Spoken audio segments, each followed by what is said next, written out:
Boleh dong kita kasih apresiasi lagi buat Home Clover. Iya. Yap. Oke kok. Oke.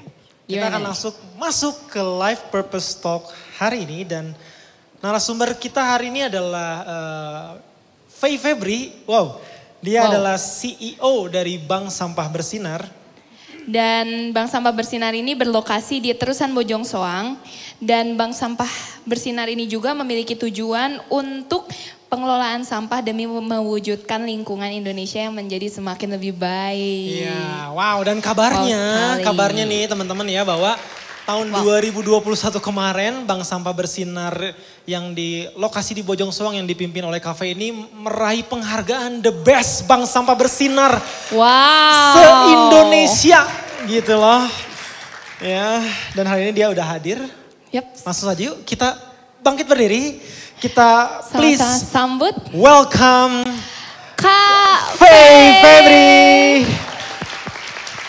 Oke. Iya. Silakan duduk lagi. Silakan duduk lagi, teman-teman. Kak Faye duduk sebelah sini. Kak Faye silakan duduk. Halo.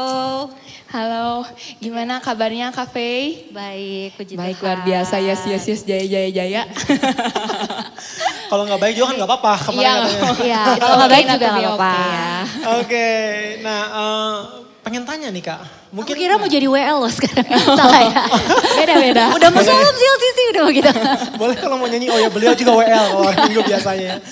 Nah, Kak Faye tadi kan disebut nih kayak bank sampah itu pengelolaan sampah. Nah mungkin boleh biar teman-teman anak-anak di sini bisa kebayang sekarang kegiatannya lagi ngapain aja nih, highlight kegiatan hari-hari ini di bank sampah ini sih. Sehari-harinya saya jadi tukang sampah. Bener, exactly, jadi literally jadi tukang sampah karena memang saya lebih banyak berkecimpung dalam pengelolaan sampah. Jadi sampah itu juga luas banget ya, dan salah satu masalah di Indonesia adalah masalah sampah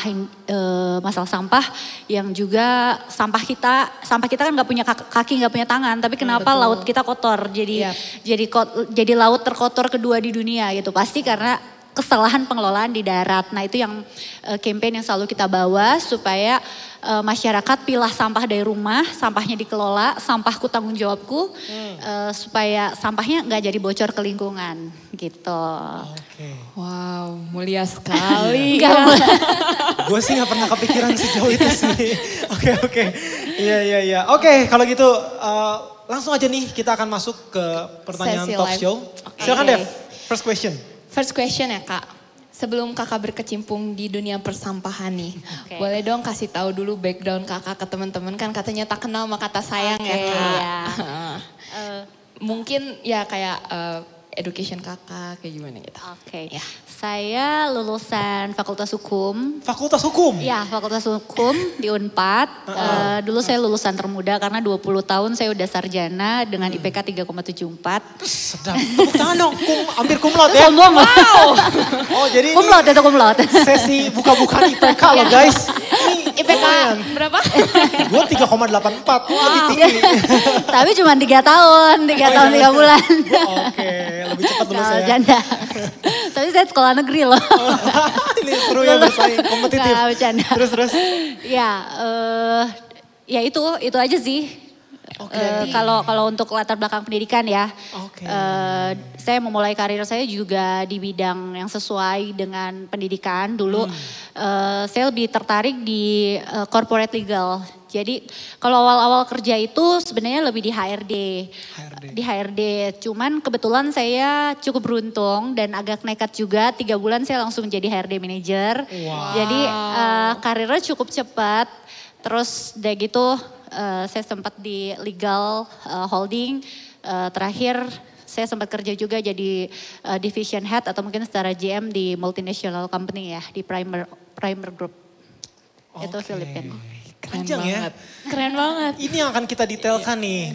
Tadi pernyataan-pernyataan tentang karir ini. Jadi gue pikir tuh Kak Faye tuh ada sarjana mikrobiologi gitu ya sampai ngerti ngelola sampah. Ternyata enggak. Teknik lingkungan mungkin, teknik lingkungan. Ahli lingkungan, ternyata malah beliau ini di Fakultas Hukum.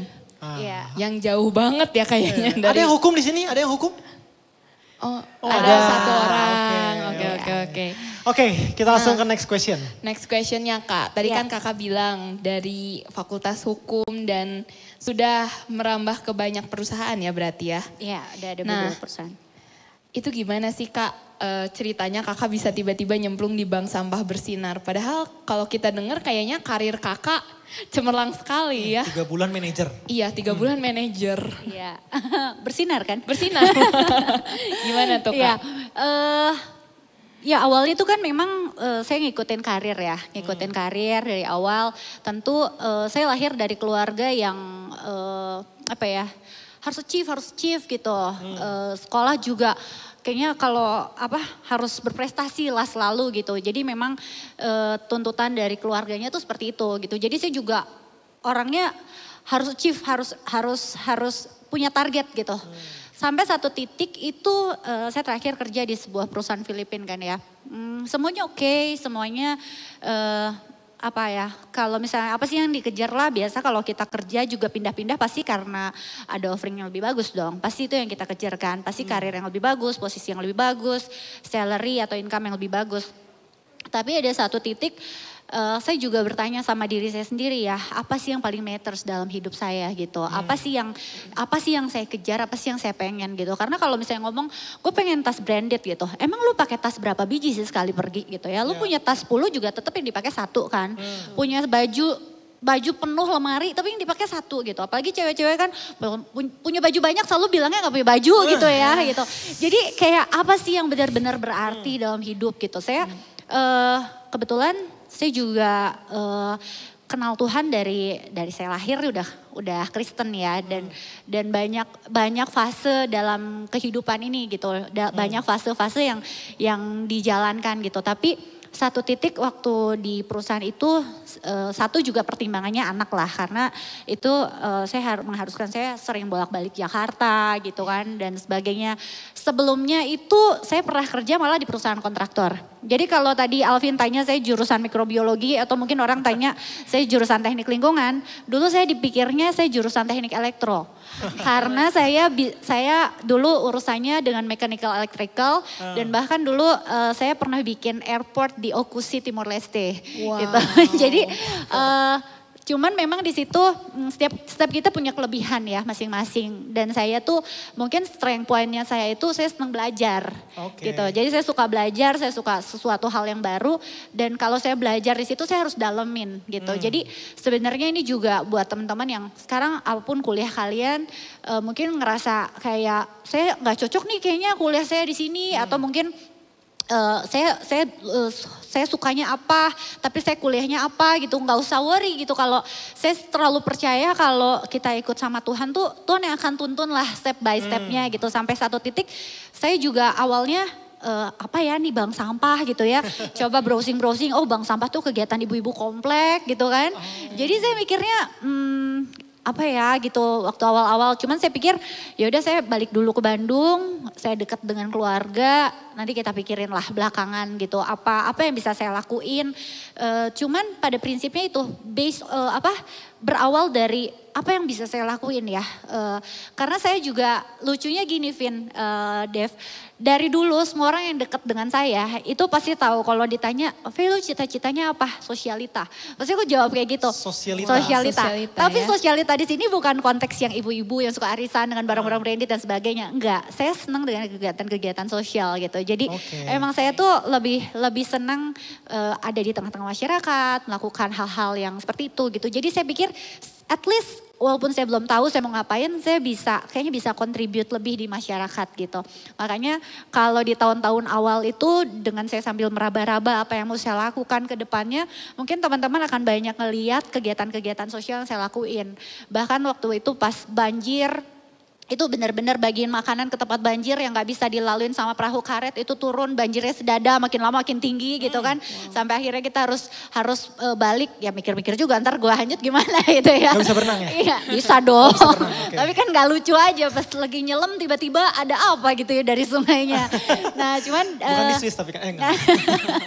Nah cuman dari situ saya percaya Tuhan tuntun sampai akhirnya saya ketemu satu titik apa yang mau saya lakuin gitu di situ. Dan kita bisa scale up bank sampah yang mungkin dikenal orang tuh kegiatan ibu-ibu kompleks sekarang bisa jadi salah satu waste management yang diperhitungkan di Indonesia gitu. Oke. Kasih tepuk tangan dong buat kafe yang mau cerita buka-bukaan tentang perjalanannya ya. Tapi menarik banget tadi ya. Iya. Berarti yang gua tangkap satu poinnya itu waktu kita udah ada di titik misalnya karir dimulai umur tadi 20 tahun ya. 20 tahun. 20 tahun mulai karir, 3 bulan jadi manajer. Di satu titik kita tuh bertanya loh, apa sih yang penting? Karena kalau ukurannya tadi mungkin kayak gaji lebih gede, uang, posisi dan sebagainya. Kita pasti nanya lagi ke diri sendiri sih, apa sih yang penting? Betul nggak? Terus tadi akhirnya ke-mention bahwa tentang orang-orang terdekat, yaitu keluarga. Itu juga yang jadi trigger pertama ya untuk pindah. Nah, menarik sekali ya. Iya. Padahal di Jakarta terakhir berarti yang di perusahaan kontraktor itu ya Kak? Bukan, itu di perusahaan Filipina. Oh terakhir di perusahaan Filipina. Oke. Wow. Nah mungkin langsung ke next question cocok nih. Oke, next questionnya ya Kak. Jadi waktu Cafe memutuskan nih untuk pindah ke Bank Sampah Bersinar, sempet nggak sih ada yang jadi bahan pertimbangan Kakak untuk pindah ke sana? Siapa tahu misalnya dibandingkan dengan pekerjaan Kakak yang dulu atau gimana gitu? Sebenarnya kalau ngomong kerjaan, saya selalu happy sih dengan semua kerjaan ya. Waktu saya pernah kerja dari awal banget saya kerja, saya bersyukur ya, saya bersyukur dari awal itu saya ngerasain banget Tuhan tuntun sih gitu. Dan saya percaya Tuhan tuh juga tuntun buat kita semua. Cuman kadang kitanya aja gak sadar gitu. Ada fase-fase saya juga ngerasa Tuhan di mana ya. Tapi satu titik saya menyadari di situ ada Tuhan gitu. Kayak dulu saya kerja awal tuh pertama tuh di perusahaan tekstil kan gitu. Sebenarnya saya tuh dari umur 18 itu kuliah semester 3 tuh sebenarnya udah kerja. Dulu ngelesin ya, dan saya cukup jadi guru les berprestasi. karena murid les saya tuh banyak banget, dan saya tuh kayak bisa bikin anak yang udah mau nggak naik kelas tuh jadi ranking 5 besar gitu. Jadi kan makin banyak tuh murid-muridnya kan gitu. Sampai akhirnya satu titik karena uangnya udah banyak ya waktu dulu, sombong banget ya. Maksudnya lagi kuliah, udah kuliahnya beasiswa, terus dia gitu punya income juga gitu. Saya pikir malas kerja kan jadinya. Tapi karena disuruh orang tua untuk kerja yang benar, waktu itu kan saya coba ngelamar di salah satu bank dan keterima sebenarnya, cuman karena itu kayak ODP gitu kan harus ke Jakarta. Jadi saya pikir yaudah di Bandung aja, dan kebetulan ada yang nawarin tuh di yang perusahaan tekstil itu. 5 tahun saya di sana. Nanti tuh ada satu titik kayaknya emang dituntun untuk kayaknya waktunya udah beres di sini. Kamu harus belajar di tempat lain gitu.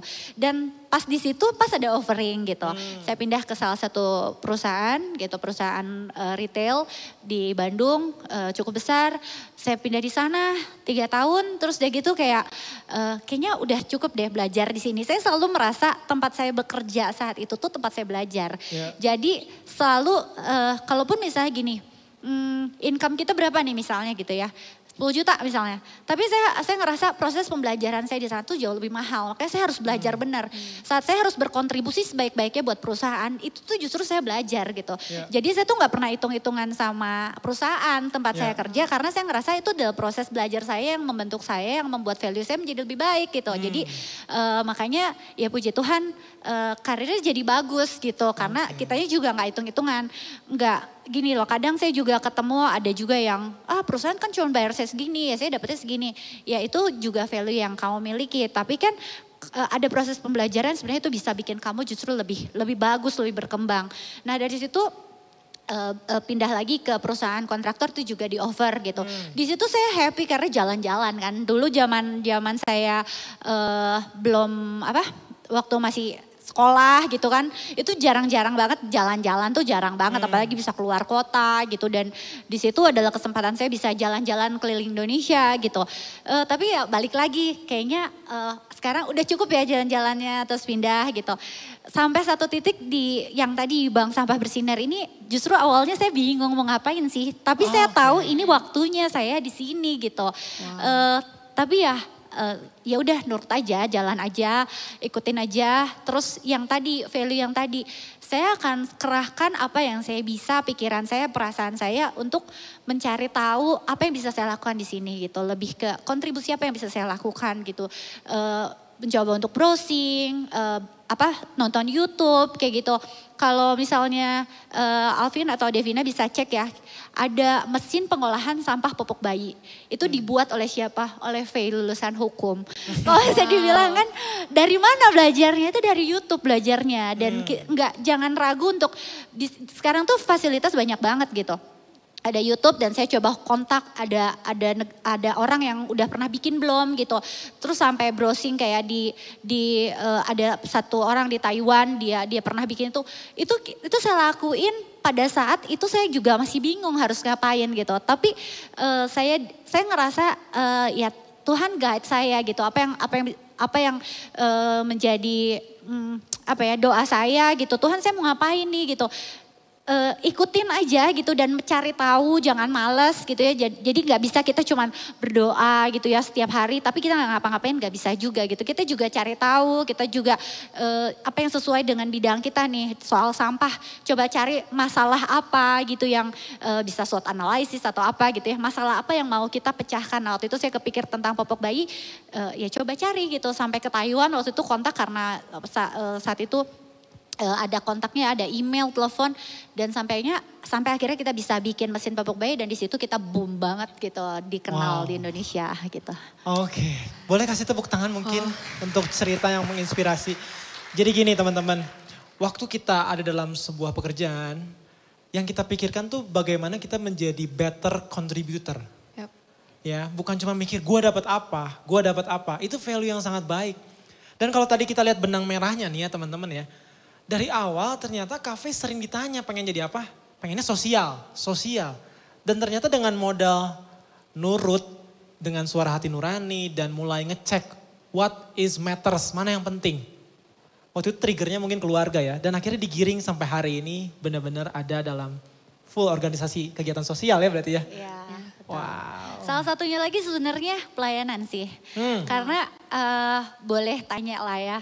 Walaupun saya di Jakarta waktu dulu, kalau hari Rabu tuh kan latihan ya. Saya bisa naik kereta jam 2 ke Jakarta, malamnya saya pulang lagi ke Jakarta.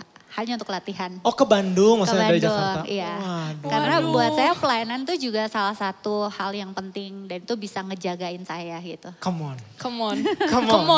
Ayo teman-teman yang belum pelayanan. Jadi hari Rabu, oh iya latihan musik sih hari Latihan Rabu. musik betul. Jadi saya naik kereta jam 2, nyampe Bandung tuh jam 6, jam setengah 6 di stasiun. Saya naik Grab ke sini, terus jam 10 saya balik lagi. Pulang sini ke rumah sebentar, terus jam 10 atau subuh-subuh saya udah balik ke Jakarta lagi gitu. Oke. Wow, keren banget ya. Sepenting itu pelayanan. Iya. Jadi mungkin kalau gue pelajari lagi, udah kerja tadi sekian tahun, mungkin emang yang akhirnya yang paling matters itu justru bukan uang ya. Iya. Oke, very good. Uang penting juga, tetap uang penting juga. Tapi bukan yang paling. Tapi bukan yang paling. Terima kasih atas klarifikasinya. Iya nanti kita sekolahin anak tuh pakai uang. Iya. Bukan yang paling tapi kan. Iya. Oke. Kita next question deh. Next question ya Kak. Jadi beberapa tahun lalu tuh kan sempet nge-hype banget nih istilah populer yang namanya passion. Dimana kalau saya dengar dari tadi tuh kakak pengen jadi sosialita dan sekarang tercapai mungkin jadi sosialitanya. Apakah itu tuh termasuk kakak sekarang sudah kerja dengan passion kakak? Dan menurut Cafe sepenting apa sih yang namanya passion dalam kehidupan kita? Ya. Passion itu penting banget. Setiap orang yang kerja bareng saya, ketemu saya pasti komennya, you're so passionate gitu. Pasti ngomongnya kayak gitu. Tapi lucunya nggak cuma sekarang orang ngomong kayak gitu. Waktu saya di kontraktor juga orang ngomong kayak gitu. Karena kita jangan terjebak gini loh. Passion saya apa ya, mencari-cari akhirnya nggak ngapa-ngapain gitu. Tapi apa yang kita lakukan sekarang, do it passionately gitu. Jadi apa yang kita lakukan sekarang, lakukanlah dengan segenap hati dan yang tadi lakukan yang terbaik gitu. Kalau misalnya memang ngerasa I'm not happy gitu, ya udah find what's makes you happy gitu. Cari yang membuat kamu happy apa. Boleh yang kalau simpelnya gini lah, kalau mungkin itu bukan Alkitab sih, tapi saya juga tahu Ikigai ya. Ikigai itu suatu teori Jepang. Jadi apa yang kamu suka, apa yang menghasilkan uang buat kamu gitu ya, apa yang menjadi tujuan kamu. Nah itu tapi ada juga yang apa yang makes money tadi, yang salah satu yang bukan yang terpenting tapi penting juga ya. Apalagi anak-anak muda sedang meniti karir, mau bangun rumah tangga, mau merit kan gak bisa pakai daun ya kan gitu. Jadi itu juga salah satu hal yang penting. Tapi jangan terjebak dengan passion gak gitu. Kalau saya lebih suka dengan purpose gitu. Wow. Jadi apa sih, buat apa sih Tuhan menciptakan saya gitu. Jadi bukan cuman sekedar passion saya apa, enggak, do it passionately. Apapun yang kamu lakukan dengan passion. Tapi kamu harus tahu purpose kamu apa, kenapa Tuhan menciptakan kamu gitu. Yang pasti kan kita tahu ya kenapa Tuhan menciptakan kita gitu. Pasti untuk memuliakan Tuhan, lewat apa yang kita kerjakan. That's why saya juga selalu encourage teman-teman di marketplace, apapun posisi kita, apapun kerjaan kita tuh bawa status loh. Bawa status anak kerajaan. Masa anak kerajaan datang ke kantor telat gitu kan, kerjaan gak beres gitu kan, atau melakukan hal-hal yang gak baik karena orang tuh kan ngelihat kita gitu. Tapi saat kita melakukan segala sesuatu dengan segenap hati kita, orang akan bilang kamu passionate banget di bidang kamu gitu. Jadi jangan terjebak dengan kata-kata passion itu. Wow, keren banget Ko Alvin. Iya. Wah, keren menarik banget, ya. Jadi yang gue tadi boleh garis bawahi gini teman-teman. Kadang-kadang kita terjebak padahal sebenarnya kita lagi kayak pengen muasin apa yang kita pengen doang. Ego kita. Sebetulnya kalau dalam firman itu kita kerja itu seperti untuk Tuhan pasti terlihat passionate. Padahal tadi bidangnya nyebrang-nyebrang banget kafe ya. Bener. Dari tekstil terus nanti ke kontraktor. Terus sekarang ke sosial. Tapi selalu orang menilainya wah ini passionate. Jadi do it everything passionately. So ini value. Bahkan di CLCC kita tahu bahwa ada value namanya excellent. Kita tuh membawa kemuliaan kepada Tuhan tuh dengan tidak jadi biasa-biasa. Kenapa? Karena Tuhan udah segitunya sama kita. Kok kita biasa-biasa aja sih? Kok kita gitu-gitu aja sih? Oke, mantap banget. Next. Kalau kayak gitu next question ya. Tadi kan kakak juga udah singgung nih tentang purpose. Dimana sekarang saya pengen nanya nih Kak. Di dalam hidup kafe, kakak pernah gak sih bergumul dengan yang namanya tujuan hidup atau life purpose ini?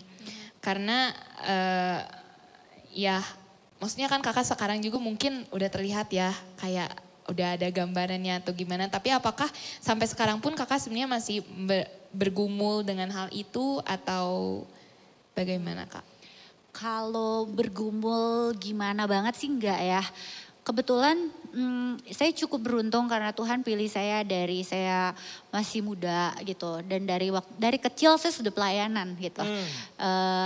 Dari kecil ya misalnya sekolah minggu, ikut youth kayak gitu. Itu tuh apa ya, di satu sisi saya sempat ngomong ya tadi sama Alvin, saya tuh gak pernah sempet nakal loh Vin gitu ya. Maksudnya gak pernah, kalau misalnya kayak denger cerita teman-teman kan, ada yang ke clubbing atau kemana gitu, gue tuh gak ngalamin kayak gitu. Bahkan ke bioskop aja tuh udah kuliah kalau gak salah ya. Udah kuliah dan itu tuh ngerasa berdosa banget gitu rasanya. Karena dulu memang ditawarinnya diajarinnya begitu gitu kan, gak boleh gelap-gelapan dan sebagainya gitu ya. Value-value dulu begitulah gitu. Tapi sempet juga ngalamin ya waktu pas di awal-awal, terus udah gitu saya harus ninggalin kan waktu itu udah keterima di ODP di bank itu, terus udah gitu gue mau ngapain ya. Dulu sih saya tuh orangnya kalau cita-cita tuh nggak kagok gitu, tinggi mah tinggi sekalian gitu kan. Jadi dulu tuh sempet kayaknya aku mau jadi anggota DPR deh gitu ya. Kayaknya aku jadi menteri deh gitu ya. Pokoknya mimpinya tinggi banget gitu ya. Karena saya tuh dulu ngerasanya tuh kayak gitu. Tapi kok gue ada di sini ya? Itu kan yang membuat kita bertanya, kok mimpi saya segini tapi saya ada di sini gitu kan. Karena waktu itu memang saya sebagai dulu di situ posisi udah jadi HRD manager gitu. Tapi kan istilahnya dari HRD manager sebuah perusahaan yang mungkin cuman skopnya Bandung gitu. Terus gue ngapain ya, apalagi itu di usia 20-20an mulai mencari-cari dan lagi pengen nunjukin gitu sama teman-teman ya, oh gue lulusan terbaik, terus udah gitu gue sekarang karirnya bagus, pengennya kan kayak gitu idealnya ya. Sedangkan saya kok terjebak di sini gitu waktu itu mikir kayak begitu. Tapi lagi-lagi saya sih cuma mikir gini, kalau saya udah ikut Tuhan, pasti Tuhan yang tuntun deh jalannya gitu.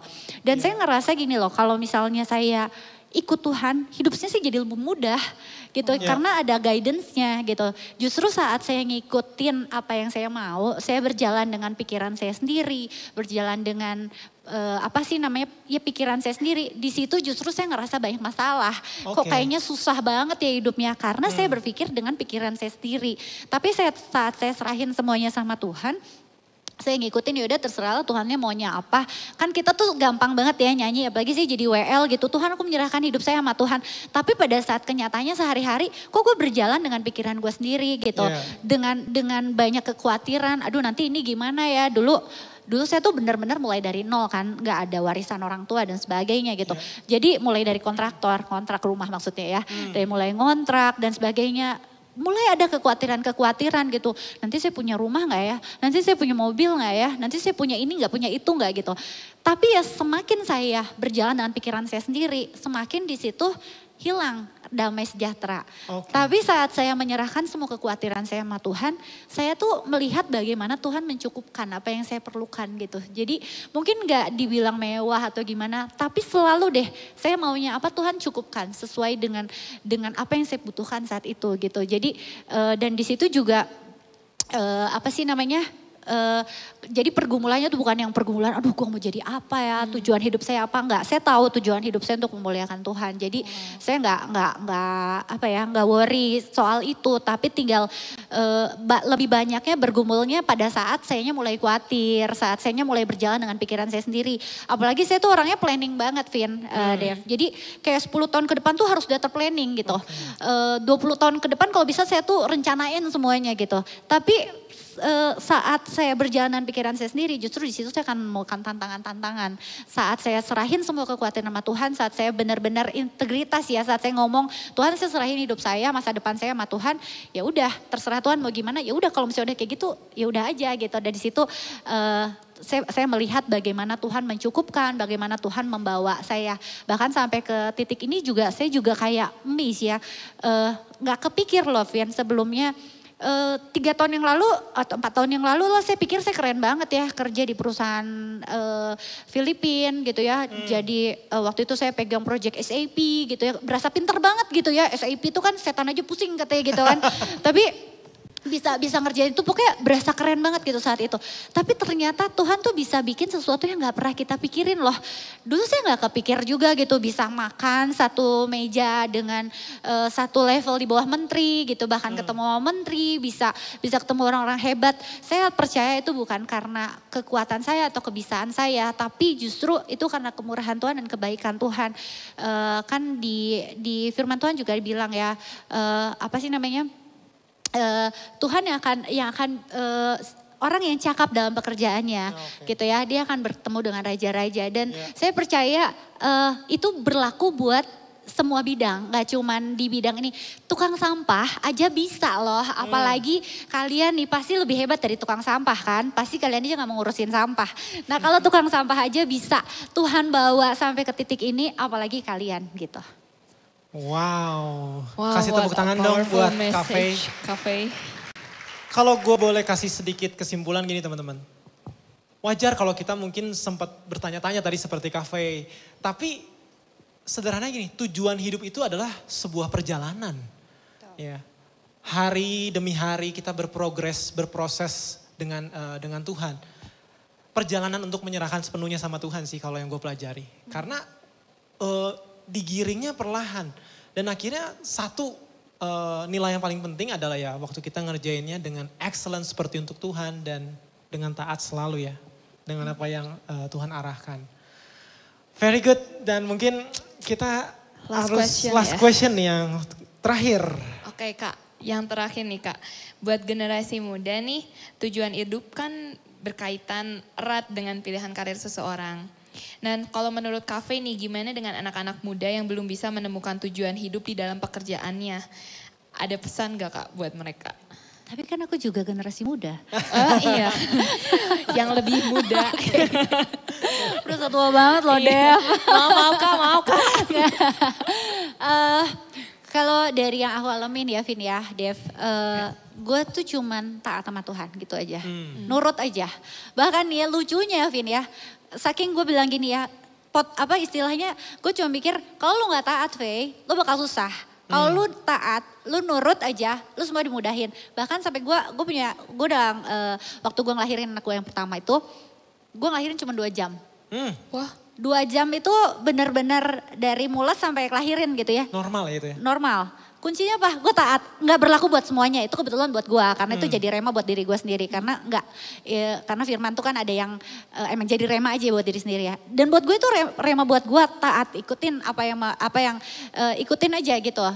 Follow the guidance, obey gitu. Itu selalu dari awal. Karena gue waktu itu cuman taat aja, nurut aja. Si bidannya nyuruh ngomong apa, buka mata, tarik nafas, buang. Itu aku nurut aja gitu. Dan selalu dalam setiap perjalanan, kalau aku lagi nggak taat sama Tuhan, pasti gue susah deh gitu. Kalau itu pengalaman ya. Jadi itu bukan firman yang saklek, tapi itu pengalaman saya gitu, rema buat saya. Makanya saya tuh orang yang kalau misalnya ngambil satu keputusan apa, pasti Tuhan berbicara dong gitu. Makanya penting buat kita baca firman gitu kan. Walaupun diulang-ulang kayaknya gue udah baca ini berkali-kali gitu ya. Home, kebaktian kayak gitu ya. Berkomunitas, dimuridkan itu penting banget. Karena aku dari dulu tuh dimuridkan dan itu yang membuat jadi kayak dasar, jadi pondasi. Apapun yang terjadi lo gak akan goyah lah, gak akan bikin lo sampai pergi dari Tuhan gitu. Karena lo dimuridkan itu, menyerahkan diri untuk dimuridkan, dibapai itu tuh penting banget. Nah yang tadi taat setiap proses, taat setiap musim karena gak akan mungkin hidup kita tuh flat gitu aja ya. Kayak Citato kan ya, life never flat gitu. Pasti ada fase-fasenya, gak selalu di atas, gak selalu di bawah. Yang pasti satu hal yang kita minta, Tuhan selalu ada, Tuhan selalu tuntun apapun fase hidup kita gitu. Tuhan kasih tunjuk jalan mana yang harus kita tempuh. Makanya firman-Mu pelita bagi kakiku. Pelita itu kan benar-benar di bawah kaki kita ya. Jadi step by step gitu. Tuhan tuh gak akan tunjukin 10 tahun lagi tuh bakal jadi apa tuh enggak gitu. Tapi selama kita pegang pelita itu, kita tahu jalan yang kita langkah tuh kemana gitu. At least kita gak terjerumus. Saat kita coba-coba jalan dengan tanpa pelita ya, kita gak tahu di depan ada apa. Bisa aja kita jatuh gitu. Walaupun saya percaya gak akan sampai tergeletak. Apalagi kita punya teman-teman yang akan nopang kita juga kan seperti itu.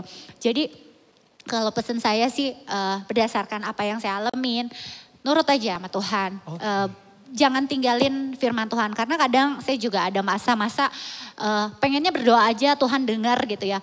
Kenyataannya kan gak kayak gitu. Saya juga bukan tipe orang yang bisa, mungkin dari hati nurani ada. Saya juga mungkin bukan tipe orang ada yang dengar suara apa gitu. Enggak sih, saya sih enggak gitu. Saya lebih banyak dapetin saat saya merenungkan firman Tuhan. Saat saya baca firman Tuhan, minta Tuhan kasih tahu dong saya harus gimana. Dan itu kan Tuhan gak ngomong di kuping kan. Tapi saya baca firman Tuhan dan itu akan bagus kalau kita setiap hari baca. Dan minta tuntunan Tuhan tuh dari situ gitu. Kita taat, kita setiap musim dari musim hidup kita ya. Dan balik lagi tujuan utama kita apa? Diberkati it's a one thing gitu ya. Itu bagus. Mungkin ada yang dipilih untuk jadi bendaharanya Tuhan. Tapi belum tentu semuanya juga kan gitu. At least saya percaya Tuhan gak akan pernah biarin anak-anaknya kekurangan gitu.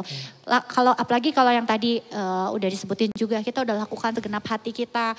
Orang dunia aja bisa bilang loh usaha tidak mengkhianati hasil. Itu orang dunia yang gak kenal Tuhan. Apalagi kita anak kerajaan istilahnya kan. Pasti kita udah lakukan yang terbaik, Bapak kita pasti akan kasih yang lebih baik lagi buat kita gitu. Jadi gak usah khawatir akan hari esok ya. Kita harus tahu status kita sebagai anak Allah ya, anak-anak kerajaan. Kita tahu kita disayangin, kita dicintain. Tuhan gak akan pernah buang kita, apapun kesalahan kita, apapun kejelekan kita, apapun kekurangan kita, status kita tetap anak Tuhan, masa depan kita aman ke orang Bapak kita yang punya semuanya. Asik. Gitu. Come on. Iya, tepuk tangan. Nah, wow, very good question. Ya teman-teman hati-hati ya, ternyata ikut Tuhan tuh kan day by day ya. Dan kadang-kadang kita tuh terjebak pengennya instan, pengennya didikte nih, besok lu gini, besok lu gini. Ternyata sebetulnya Tuhan tuh pengen ngebangun diri kita lebih dalam. Terutama bentuk nyatanya adalah sebuah ketaatan. Dan make sure firman Tuhan itu tercermin dalam kehidupan kita. Karena itu yang sebetulnya terlihat jelas Dan sometimes kita mikir firman Tuhan ngerepotin. Padahal firman Tuhan tuh ngebikin kita justru gak susah. Tadi kata Cafe bilang. Waktu kita gak ada firman Tuhan justru itu yang bikin susah sebenarnya. Waktu kita pengen jadi Tuhan buat diri kita sendiri. Itu yang bikin susah.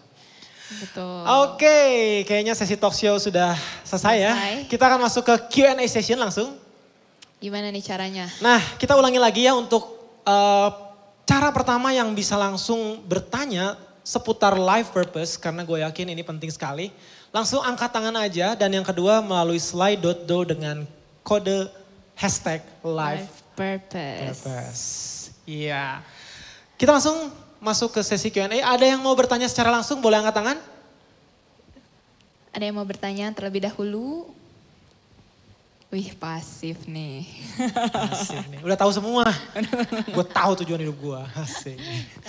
Oke. Ada? Ada? Kalau nggak ada berarti kita cek. Cek Slido ya. Kita cek dari slide.do ya. Nah, Dev. Pembaca pertanyaan yang unggul, Dev. Oke, jadi Kak ada pertanyaan pertama nih. Cafe gimana sih kalau kita udah tahu life purpose kita, tapi nggak disupport orang tua, walau udah dijelasin juga, misal mau kayak cafe, kontribusi sosial gitu. Oke. Kalau buat saya restu orang tua itu penting. Ya, karena doa orang tua itu buat saya penting banget lah gitu. Saya mau lakuin apa juga pasti saya tanya sama orang tua gitu. Tapi kalau kayak gini di early stage mungkin kalian harus nurutin orang tua dulu nggak apa-apa. Karena nggak harus gini loh. Saya tahu nih saya mau dikontribusi sosial. Tapi kalau misalnya belum waktunya sekarang nggak apa-apa. Saya butuh waktu 13 tahun untuk ada di sini.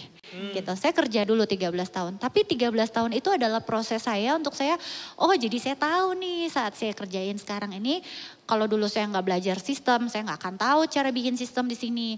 Kalau dulu saya nggak pernah di posisi itu, ketemu orang-orang, ngambil keputusan kayak gimana, mimpin orang, saya nggak akan tahu nih di sini karena ngadepin masyarakat tuh juga lebih susah gitu. Jadi ikutin aja dulu orang tua arahannya seperti apa. Lebih baik orang tua itu dijadikan tempat ngobrol kalau memang possible ya. Karena nggak semua orang tua juga, jangan marah juga kalau orang tuanya nggak bisa diajak diskusi. Kayak orang tua saya kan bukan lulusan sekolah yang gimana, papa saya lulusan SD. Mama saya lulusan SMA, SMA-nya juga SMA di kampung gitu kan. Jadi bukan orang-orang yang enak buat diajak diskus gitu. Tapi kan di sini apalagi di sini ada Pastor Alvin, ada Pastor Andi dan banyak juga orang-orang di sini yang bisa diajak diskusi gitu. Berdiskusi aja. Orang tuanya pengennya kayak gimana. Mungkin kita bisa cari jalan tengahnya seperti apa. Gak perlu memaksakan apa yang kita pikirkan. Yang tadi, saat kita berjalan dengan pikiran kita sendiri, saya mau kontribusi sosial, lalu berjalan dengan pikiran kita sendiri, bisa jadi itu banyak tantangannya. Tapi saat kita lihat, oh orang tua saya maunya saya kerja dulu, ya udah kerja aja dulu, jalanin aja di situ. But do it passionately, lakukan dengan sebaik-baiknya, lakukan dengan segenap hati. Satu titik kamu akan ngerti kemana Tuhan mau bawa, dan mungkin itu adalah proses belajar juga. Gitu. Very good answer ya. Keren. Oke. Kita akan langsung. Ada next question mungkin? Ada next question. Saya nanya dulu nih, ada yang mau nanya langsung nggak? Boleh angkat tangan? Anak home? Gak ada? Oke, gak ada. Next ya. Oke, next question. Waktu kita ngejar life purpose kita, pasti ada highs and lows. Apa sih highs and lows yang Cafe alamin kalau boleh tahu? Apa ya? Ya banyak sih ya, cuman salah satunya tantangannya ya kadang kita tuh harus gini loh, kita ada di purpose kita nih, ada di passion kita, tapi ternyata kitanya malah jadi terlalu sibuk, ya kita jadi terlalu sibuk, so busy gitu ya, ada di mana-mana gitu, lakukan mana-mana, terus di saat itulah justru jadi celah buat kita gitu. Saat kita melakukannya itu dengan segala kesibukan, kadang kita lupa jadinya kita tuh di sini buat ngapain. Nah disitulah justru di situ saya biasanya kehilangan damai sejahtera saya. Terus gue ngapain dong Tuhan sibuk-sibuk kayak begini gitu kan. Terus dia gitu apakah ini sesuai dengan yang Tuhan mau gitu. Tapi ya menurut saya lebih banyak untuk cek-cek aja sih. Dan yang biasanya dulu nih ya, kalau sekarang sih saya udah nggak terlalu bergumul dengan hal itu ya. Dulu kadang kita suka compare sama teman kita gitu. Yeah. Kok temen gue kayak gini, perasaan lu dia lebih bodoh dari gue sih gitu kan. Kadang kan mungkin mikirnya kayak gitu. Yeah. Kayaknya gue lebih bagus dari dia, kok dia udah sukses, kok dia bisa dapat beasiswa S2, S3 apa segala macam. Kita tuh justru biasanya kita jadi low saat kita compare sama orang. Kita lupa kalau kita tahu life purpose kita tahu tujuan hidup kita tahu Tuhan pasti punya rencana sama kita nggak akan compare karena kita berlari di pace kita masing-masing. Yes. Gitu dan kebetulan karena saya suka lari ya. Jadi sebenarnya kita nggak perlu ngikutin pace kita aja mungkin berbeda loh. Pace saya dengan pace-nya Alvin mungkin berbeda. Saya pace-nya mungkin di 8 kilometer gitu per hour gitu. Alvin di 9 ya udah gitu. Nanti ada waktunya dia slow ya, dia slow gitu. Kita mungkin bisa lebih cepat. Yang supaya untuk mensiasati nih yang tadi high and low-nya itu kita berjalan dengan pace kita sendiri. Kita nggak perlu compare diri kita dengan orang lain gitu. Jadi nggak ada lagi istilah high and low gitu. Yang penting justru kita compare adalah kita dengan diri kita kemarin. Apakah kita getting better ataukah kita justru kemarin gue bagus kok sekarang gue kayak begini ya gitu. Lebih kayak gitu sih. Wow, very good. Teman-teman perlu rajin berarti yang namanya tadi self check up gitu ya. Tentang bagaimana pace hidup kita, speed dari hidup kita loh. Dan gue juga setuju banget bahwa salah satu cara tercepat nih ya, gue perhatiin ya. Salah satu cara tercepat untuk kita gagal dalam mencari tujuan hidup adalah itu. Membandingkan dengan orang lain. Ya, keberhasilan orang lain itu yang menentukan bahwa kita ini mendefinisikan siapa diri kita. Ya, apalagi di zaman sosial media gini, comparison trap itu benar-benar luar biasa ya. Attacking dalam diri kita sendiri. Thank you so much untuk ngingetin itu ya, Cafe. Bener, jadi nggak boleh comparing ya. Comparingnya sama diri sendiri yang kemarin. Diri yang kemarin. Oke. Comparingnya ya itu dan mungkin kalaupun mau compare itu lebih kayak buat cari inspirasi gitu. Cari inspirasi. Sama teman, kok dia bisa lebih baik. Apa sih yang misalnya aku nih adore nih sama Alvin. Vin gimana sih caranya kok bisa kayak kamu gitu bisa. Nah itu gak apa-apa gitu. Saya akan compare, oh ternyata Alvin lebih rajin berdoa daripada saya. Nah kayak gitu itu kan jadinya ngingetin kita kan. Vin kok apa sih namanya kamu kelihatannya lebih sehat. Oh Alvin lebih rajin olahraga. Itu oke gitu. Tapi bukan compare dan sirik gitu jadinya gitu. Dan atau merasa rendah atau merasa kurang. Karena kita sedang berjalan di pace kita masing-masing. Dengan pet kita masing-masing. Gak ada baik dan buruk. Karena di depan Tuhan tuh kan gak ada yang lu gajinya baru 5 juta jelek gitu. Ini yang ini anak gue nih gajinya 20 juta. Karena bapak kita kan gak kayak gitu. Mungkin bapak kita yang di dunia bisa kayak gitu. Bisa comparing.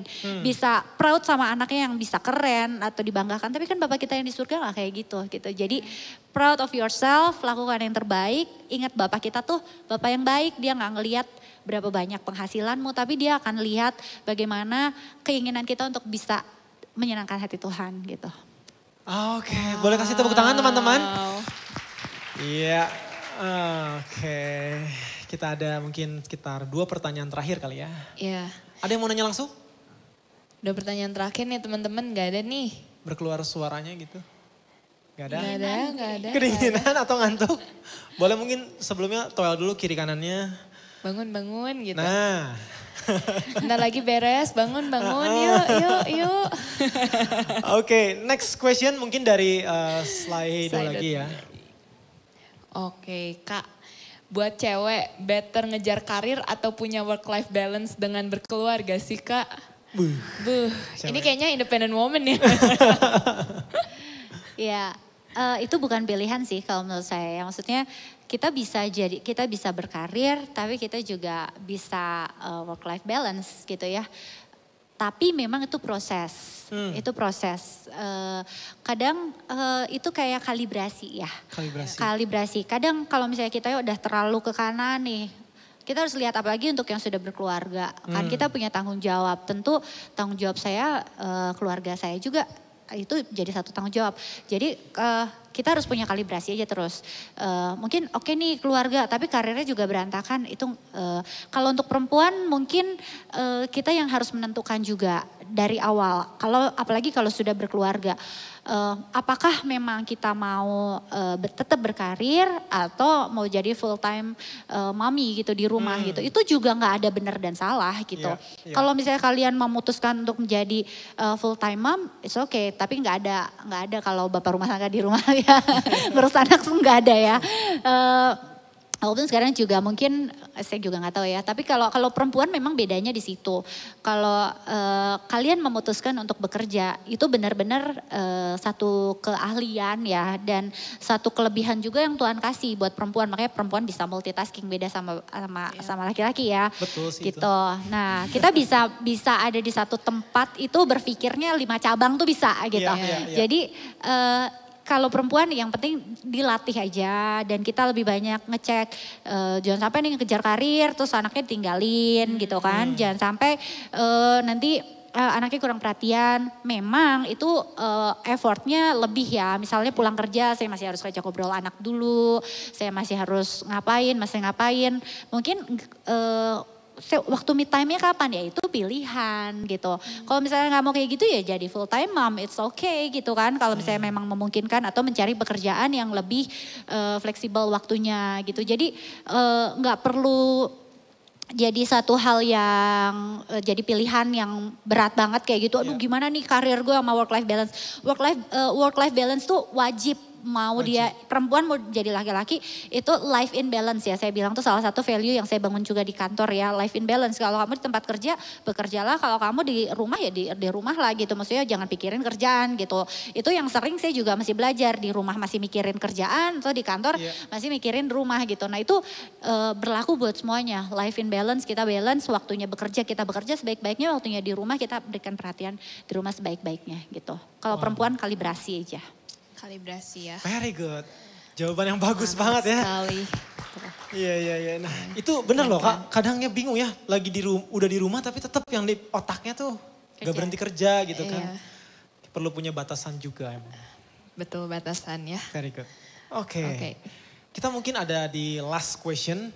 Adakah teman-teman yang mau nanya secara langsung? Last question, mungkin yang dari tadi sempat berpikiran banyak di kepalanya ada? Adakah? Ya. Kalau belum ada, Oke, nggak ada ya. Last question dari Slido. Oke, dengan peran Cafe sebagai istri. Sejauh mana dukungan dari suami berpengaruh dalam menjalani life purpose-nya Cafe? Wah, ini yang nanyanya siapa nih? Kayaknya suaminya nih. Ya sangat mendukung ya. Iya sangat penting lah. Kalau misalnya suaminya nggak mendukung kan saya nggak bisa kemana-mana juga kan. Jadi berbagi peran juga. Karena kalau sudah menikah, apalagi punya anak, apalagi ada pekerjaan yang menuntut, apalagi dulu kan sering keluar kota kayak gitu. Kalau tidak berbagi peran, ya tentu akan jadi satu problem gitu. Dan dengan berbagi peran itu juga salah satu bentuk dukungan ya gitu. Jadi kalau saya sampai ada di sini gitu dan kemarin-kemarin atau ya sampai sekarang juga saya jadi tenaga ahli di beberapa kota gitu untuk pengelolaan sampahnya.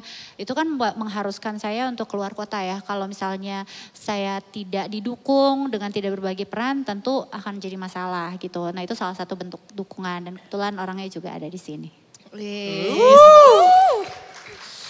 Oke. Jadi pengen relationship talks nih. Itu gantian. Iya, by the way teman-teman perhatiin ya perjalanan hidupnya. Berarti tadi waktu awal kali Cafe memutuskan untuk pindah ke Bandung, alasannya juga keluarga.